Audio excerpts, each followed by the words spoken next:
Node JS template engine और database पढ़ाने से पहले मैं आपको अभी तक जितना भी मैंने पढ़ाया है उसके रिलेटेड जो भी इंटरव्यू क्वेश्चन बनते हैं वो आज हम डिस्कस करने वाले हैं। चाहे वो नोड जेएस के इंटरव्यू क्वेश्चन हो या वो एक्सप्रेस जेएस के इंटरव्यू क्वेश्चन हो, आज हम सारे क्वेश्चन डिटेल में जानेंगे। तो मैंने 15 क्वेश्चन नोड जेएस के प्रिपेयर करे हैं और 15 क्वेश्चन एक्सप्रेस जेएस के प्रिपेयर करे हैं, जो मोस्टली इंटरव्यू में पूछे जाते हैं, जो डेफिनेटली आपकी हेल्प करने वाले हैं इंटरव्यू में। तो नोड जेएस के जो पहला इंटरव्यू क्वेश्चन बनता है वो है व्हाट इज नोड जेएस, कि नोड जेएस क्या है। जैसा कि मैं आपको पहले ही बता चुका हूँ, नोड जेएस एक रन टाइम एनवायरनमेंट है जो बनता है क्रोम V8 जावास्क्रिप्ट इंजन से, जो अलाउ करता है जावास्क्रिप्ट कोड को आउटसाइड ऑफ ब्राउज़र रन होने में। जैसे कि फॉर एग्जांपल आप सभी को पता है जावास्क्रिप्ट कोड को रन होने के लिए एक ब्राउज़र की ज़रूरत पड़ती है। तो नोड जेएस जो है एक ऐसा एनवायरनमेंट क्रिएट करता है ब्राउज़र का V8 इंजन यूज़ करके कि आपका JavaScript code outside of browser भी रन हो सके, जिसके हेल्प से आप एक स्केलेबल नेटवर्क एप्लीकेशन बना सके। तो उसको बोलते हैं नोड जेएस। दूसरे इंटरव्यू क्वेश्चन पे आते हैं, what is the advantage of using node JS. तो इसके बेसिकली 4 जो मेरे को एडवांटेज लगते हैं वो मैंने आपको यहाँ लिख दिए हैं। एक तो ये asynchronous and event driven language है, सिंगल थ्रेडेड है पर हैंडल कर सकता है मल्टीपल रिक्वेस्ट को भी, हाई परफॉर्मेंस है बिकॉज क्यों इसमें क्रोम का V8 इंजन यूज होता है, लार्ज इकोसिस्टम है, जैसे कि मैंने आपको सब पहले भी बताया हुआ है जब मैंने एक्सटर्नल मॉड्यूल पढ़ाया था कि इसके अंदर बहुत सारे npm पैकेज हैं जो इसके अंदर यूज़ हो सकते हैं। npm पैकेज की बात करूँ तो मिलियंस में पैकेज हैं जिसको आप यूज़ कर सकते हैं नोड जेएस के अंदर, इसलिए मैं बोल रहा हूँ इसका लार्ज इकोसिस्टम है। तो बेसिकली इसके ये 4 एडवांटेज होते हैं। अब आते हैं नेक्स्ट टॉपिक पे कि what's the difference between node JS and JavaScript. ये मोस्टली लोगों से ज़्यादातर पूछा जाता है इंटरव्यू क्वेश्चन में। आपको सिर्फ इतना ही बताना, जावास्क्रिप्ट एक प्रोग्रामिंग लैंग्वेज है जो रन होती है ब्राउज़र पे। नोड जेएस कोई प्रोग्रामिंग लैंग्वेज नहीं है, ये एक रन टाइम एनवायरनमेंट है जो एग्जीक्यूट होता है जावास्क्रिप्ट आउटसाइड ब्राउज़र पे। अब नेक्स्ट क्वेश्चन पे आते हैं, what are callbacks in node JS, कि नोड जेएस के अंदर कॉलबैक्स क्या होते हैं। Callbacks are function that pass an argument to the another function. तो नोड जेएस में जो कॉलबैक होते हैं वही कॉलबैक जावास्क्रिप्ट में भी होते हैं, सेम ही कॉन्सेप्ट है। कॉलबैक क्या है, एक फंक्शन पास करते हैं as a argument to the another function that execute after synchronous operation is completed. Same definition है, कोई डिफरेंस नहीं है, आपको भी यही बतानी है। नेक्स्ट क्वेश्चन पे आते हैं, what is event loop in node JS. तो इवेंट लूप नोड जेएस में क्या होते हैं। Event loop is a mechanism, event loop एक मैकेनिज्म है जो अलाउ करते हैं नोड जेएस को परफॉर्म करने के लिए non blocking input output operation by offloading operation to the system kernel. ठीक है, यही डेफिनेशन है जो जावास्क्रिप्ट में होती है, सेम ही डेफिनेशन नोड जेएस में भी है। अब नेक्स्ट क्वेश्चन आता है, what's the difference between set immediate and process dot next tick. तो ये काफ़ी ज़्यादा पूछा जाता है, मोस्टली सीनियर लेवल पे ही ज़्यादा पूछा जाता है कि प्रोसेस डॉट नेक्स्ट टिक क्या होती है। ये एग्जीक्यूट होता है immediately after the current operation completed. और सेट इमीडिएट क्या होता है, एग्जीक्यूट होता है next iteration of the event loop. तो बस इसमें इतना ही डिफरेंस आपको बताना है। अब नेक्स्ट क्वेश्चन पे आते हैं, what is stream in node JS, कि नोड जेएस के अंदर स्ट्रीम क्या होती है। तो इसको आप डेफिनेशन की बात करें तो आप ऐसे बताओगे, stream are the objects that enable reading and writing data piece by piece. Piece by piece का मतलब है चंक्स, जैसे कि मैंने आपको पहले ही बताया था, चंक्स के रूप में डेटा जो है रीड, राइट, डुप्लेक्स और ट्रांसफॉर्म करने को ही आप स्ट्रीमिंग बोलते हैं। अब आते हैं नेक्स्ट क्वेश्चन में, what are node JS module. Modules are a reusable block of code, जैसे कि मैं आपको बता चुका हूँ, जहाँ भी आप मॉड्यूल्स का नाम सुन लें तो वो रीयूजेबल ब्लॉक ऑफ कोड होता है जिसको आप कहीं से इंपोर्ट करते हैं, कहीं इसको एक्सपोर्ट कर सकते हैं। नोड जेएस में 2 तरीके से आप मॉड्यूल बना सकते हैं, एक कॉमन जेएस के थ्रू जिसमें रिक्वायर्ड करके होता है, और एक ईएस मॉड्यूल्स के थ्रू जो इंपोर्ट करके यूज होता है। ये सारी चीज़ मैंने अपने नोड जेएस की सीरीज में आपको डिटेल में पढ़ाई हुई है। अब आते हैं नेक्स्ट पे, what is middleware in node JS. Node JS में मिडलवेयर क्या होता है। Middleware is a function that can access to request and response object and can modify them before passing control to the next middleware. तो middleware को हिंदी में बताएं तो middleware एक फंक्शन की तरह वर्क करता है जो रिक्वेस्ट रिस्पॉन्स ऑब्जेक्ट के बीच में कहीं लाई करता है। जब आप रिक्वेस्ट कहीं से सेंड करते हैं तो पहले वो रिक्वेस्ट मिडलवेयर पे जाती है, अगर वो मिडलवेयर अवेलेबल है तो बेस्ड ऑन मिडलवेयर वो उसको आपको मॉडिफिकेशन करके आपको नेक्स्ट कंट्रोल पे भेज देती है या फिर नेक्स्ट मिडलवेयर पे भेज देती है, उसी को ही मिडलवेयर बोलते हैं।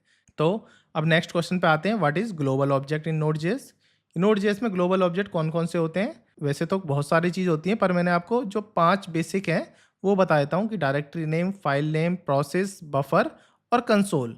इन सब के बारे में डिटेल लेक्चर जानना है तो मेरी नोड जेएस की सीरीज, जिसका लिंक आपको डिस्क्रिप्शन में मिल जाएगा, वहाँ मैंने इन सबको डिटेल में समझाया हुआ है।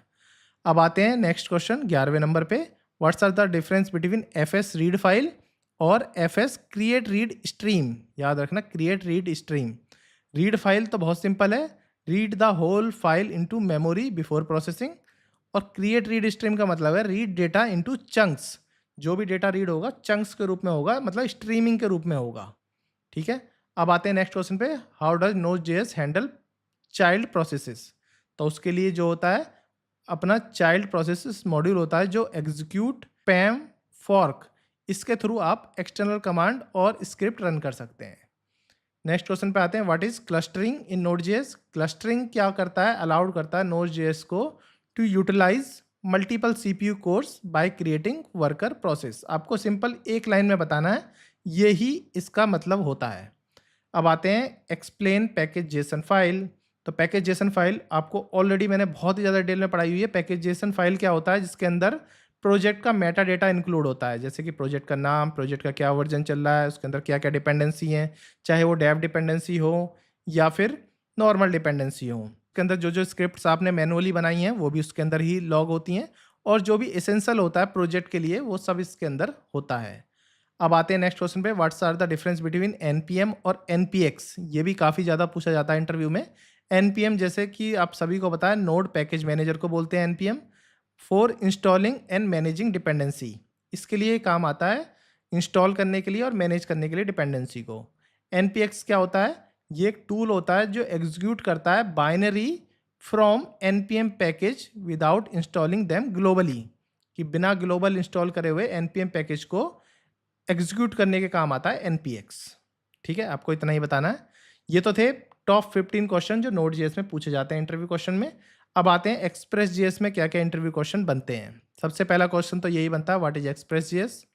एक्सप्रेस जेएस जो है एक वेब फ्रेमवर्क है, और ये फास्ट है, अनओपिनियंड है, मिनिमलिस्टिक वेब फ्रेमवर्क है जो नोड जेएस में यूज़ होता है। जो यूज़ किस लिए होता है? बिल्डिंग एप्लीकेशन, प्रोग्रामिंग इंटरफेस और वेब एप्लीकेशन बनाने के लिए। बस आपको इतना ही बताना है।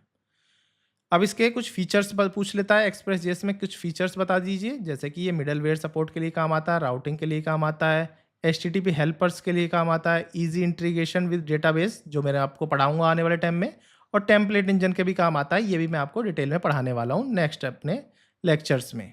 तो बाकी ये 5 इसके बेसिक फीचर हैं जिस वजह से हम एक्सप्रेस जेएस को यूज़ करते हैं। अब आता है what is middleware Inn Express JS? Middleware क्या है एक्सप्रेस जेएस में? मिडलवेयर एक फंक्शन की तरह वर्क करता है एक्सप्रेस जेएस में, जिसके अंदर आप एक्सेस कर सकते हैं रिक्वेस्ट, रिस्पॉन्स और नेक्स्ट को। जो भी आपको रिक्वेस्ट मिलेगी, रिस्पॉन्स मिलेगी और जो नेक्स्ट होता है, ये सब चीज़ मिडलवेयर के अंदर हैंडल होती हैं। ये एग्जीक्यूट करता है कोड को, मॉडिफाई करता है, रिक्वेस्ट रिस्पॉन्स को हैंडल करता है और कंटिन्यू कर देता है अपने कोड को अनदर रिक्वेस्ट के लिए, मतलब अनदर रिक्वेस्ट रिस्पॉन्स साइकिल के लिए। उसी का काम होता है नेक्स्ट। अब नेक्स्ट क्वेश्चन आता है, how does routing work Inn Express JS? तो राउटिंग जो है बेसिकली एप्लीकेशन के एंड पॉइंट को रिस्पॉन्स करती है क्लाइंट के साथ with the help of app dot gate और ऐप डॉट पोस्ट के थ्रू। इसी को ही राउटिंग बोलते हैं। इस तरह से इसको मैनेज करा जाता है। प्रॉपर एग्जाम्पल भी बता सकते हो आप इंटरव्यूअर को, इसके प्रॉपर एग्जाम्पल मैंने ऑलरेडी आपको पढ़ाए हुए हैं। What's the difference between app dot use and app dot gate? जैसे कि आपको नाम से पता चल रहा है app dot use. App dot use जो है माउंटिंग करता है मिडलवेयर को एक स्पेसिफिक पाथ पे, और ऐप डॉट गेट जो है हैंडल करता है गेट रिक्वेस्ट को फॉर स्पेसिफिक राउट पे। तो याद रखना, स्पेसिफिक पाथ और ये स्पेसिफिक राउट, ये मिडलवेयर के लिए यूज होता है और ये गेट रिक्वेस्ट के लिए यूज होता है। ऐसे ही ऐप डॉट पोस्ट भी होता है जो पोस्ट रिक्वेस्ट के लिए यूज होता है। तो इस तरीके के ट्रिकी क्वेश्चन जो है इंटरव्यूअर पूछता रहता है। अब इसमें छठा क्वेश्चन बनता है, how do you handle error Inn Express JS? देखो, जैसे कि मैंने आपको ये पढ़ाया भी हुआ है, एक्सप्रेस जेएस में एरर हैंडलिंग करने के लिए आपको 4 आर्गूमेंट वाला मिडलवेयर मिलता है। उसी के थ्रू ही आप अपना एरर को हैंडल कर सकते हैं, जिसमें पहला आर्गूमेंट एरर को हैंडल करने का होता है, दूसरा रिक्वेस्ट, तीसरा रिस्पॉन्स, चौथा नेक्स्ट। उसी मिडलवेयर को आप एरर हैंडलिंग मिडलवेयर भी कह सकते हैं। ठीक है, अब आते हैं नेक्स्ट क्वेश्चन पे। What's the difference between response dot send, response.json and response.end। ये तीनों चीज़ आपको डिटेल में पता होनी चाहिए। response.send का क्या मतलब होता है? सेंड करना रिस्पॉन्स, चाहे स्ट्रिंग में करो या ऑब्जेक्ट में करो या बफर में करो, किसी में भी आप सेंड कर सकते हैं रिस्पॉन्स को। response.json, रिस्पॉन्स सेंड करना जेसन के रूप में। response.end, ये एंड करता है रिस्पॉन्स को विदाउट एनी डेटा। इसके बाद मतलब आप इसी के बाद कोई डेटा नहीं डाल सकते। अब नेक्स्ट क्वेश्चन आता है कि how do you implement static file in एक्सप्रेस.js।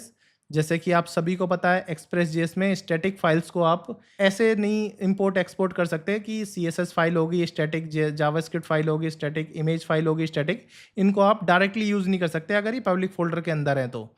इसके लिए आपको एक मिडलवेयर बनाना पड़ेगा। app.use के अंदर आपको लिखना पड़ेगा express.static। उसके बाद पब्लिक फोल्डर को इस तरह से रैप करना पड़ेगा जब भी आप स्टैटिक फाइल्स को इंप्लीमेंट कर सकते हैं एक्सप्रेस.js के अंदर। अब नेक्स्ट क्वेश्चन क्या बनता है? What's the difference between app.locals and response.locals। app.locals का मतलब है variable available throughout the app, जो वेरिएबल पूरी ऐप में अवेलेबल हों। और response.local variable scoping to the single response. बस आपको इतना बताना है और ये डेफिनेशन जो है वेल डिफाइन है, आपको समझ भी आ गई होगी। अब नेक्स्ट क्वेश्चन आता है 10वां कि कैसे आप कोर्स को एनेबल कर सकते हैं एक्सप्रेस.js में। उसके लिए आपको मिडलवेयर का यूज़ करना पड़ेगा। मिडलवेयर में अपना सिंपल लिखो app.use के अंदर रिक्वायर कोर्स, बस आपको इतना लिखना है, कोर्स हैंडल हो जाएगा, क्रॉस ब्राउज़र हैंडलिंग हो जाएगी, आपकी बैकएंड एप्लीकेशन आपके फ्रंट एंड एप्लीकेशन के साथ कनेक्ट हो जाएगी अगर आपके डिफरेंट सोर्स भी हैं तो भी। अब नेक्स्ट क्वेश्चन क्या बनता है? क्वेरी पैरामीटर्स और राउट पैरामीटर्स में क्या अंतर होता है? देखो क्वेरी पैरामीटर्स जो है वो इस तरीके से लिखी जाती है, क्वेश्चन मार्क करके id=1, जिसको क्वेरी पैरम्स भी बोलते हैं। इस तरह से उसको एक्सेस कर सकते हैं request.query.id। एक होती है राउट पैरामीटर्स, उसको आप कॉलन लगा के ID लिख के करते हैं और इसको किस तरह से एक्सेस कर सकते हैं? request.params.id के थ्रू। ठीक है। अब आता है next question, how do you structure Express JS project. आप अपने एक्सप्रेस.js प्रोजेक्ट को कैसे स्ट्रक्चर कर सकते हैं? उसके लिए कॉमन स्ट्रक्चर होता है, एक राउट्स फोल्डर होता है, एक कंट्रोलर होता है, एक मॉडल होता है, एक मिडलवेयर होता है, एक server.js होता है। ये सब इसके स्ट्रक्चर होते हैं। इस सबको मैंने डिटेल में समझाऊंगा जब मैं एक बिग प्रोजेक्ट बनाऊंगा डेटाबेस कंप्लीट होने के बाद। अब नेक्स्ट क्वेश्चन बनता है what is body parser in express. Body parcel क्या है? एक मिडलवेयर की तरह वर्क करता है that parse incoming request bodies. Generally आपकी जेसन में होगी या फिर URL एनकोडेड में होगी, तो बिफोर प्रोसेसिंग हैंडल आपको ये पार्स करना पड़ता है, जब ही आप इसको रीड कर पाओगे अच्छी तरीके से। ठीक है। नेक्स्ट क्वेश्चन पे आते हैं, how do you handle 404 error in Express JS. आप सभी को मैंने ऑलरेडी इसके बारे में एक डिटेल वीडियो भी बनाई हुई है, बाकी आपको इस तरीके से एग्जांपल से उसको समझा देना है कि app.use के अंदर आप response.status 404 लिखेंगे और सेंड कर देंगे पेज नॉट फाउंड। इस तरीके से हैंडल कर सकते हैं 404 error. What's the difference between Express JS and Node.js। तो ये बहुत सिंपल है। Node.js एक रन टाइम एनवायरनमेंट है जो एग्जीक्यूट करता है जावास्क्रिप्ट कोड को, और एक्सप्रेस.js एक वेब फ्रेमवर्क है जो Node.js को सिंपल सर्वर डेवलपमेंट में काम करती है। तो Node.js को सिंप्लीफाई करके आपको वेब फ्रेमवर्क में आप काम कर सकते हैं, उसी को एक्सप्रेस.js बोलते हैं। तो आई होप आपको ये 30 क्वेश्चन जो मैंने आपको पढ़ाए हैं ये ईजिली समझ आ गए होंगे। बस आप प्रैक्टिस करते रहिए, जैसे जैसे आप ज़्यादा प्रैक्टिस करोगे उतना ही इसको अच्छे से समझ पाओगे Node.js को। और इंटरव्यू क्रैक करना कोई बड़ी बात नहीं होती, बस आपको डेली प्रैक्टिस करनी है फ्रेमवर्क की, Node.js की, जावास्क्रिप्ट की, और ऊपर से DSA तो बिल्कुल करना ही करना है। विदाउट DSA जॉब लगना आज के टाइम पे बहुत मुश्किल है, तो इसलिए आप प्रैक्टिस करते रहें। और वीडियो इन्फॉर्मेटिव लगी हो तो मेरे चैनल को सब्सक्राइब जरूर कर लें। आपके एक सब्सक्राइब करने से मुझे बहुत ही ज़्यादा मोटिवेशन मिलता है। मैं ऐसी बहुत सारी वीडियो आपके लिए लाता रहूँगा जिसको आपको हेल्प मिले, आपके कैरियर वाइज और टेक्निकल वाइज आप अपने को इम्प्रूव कर सकें। Thank for joining.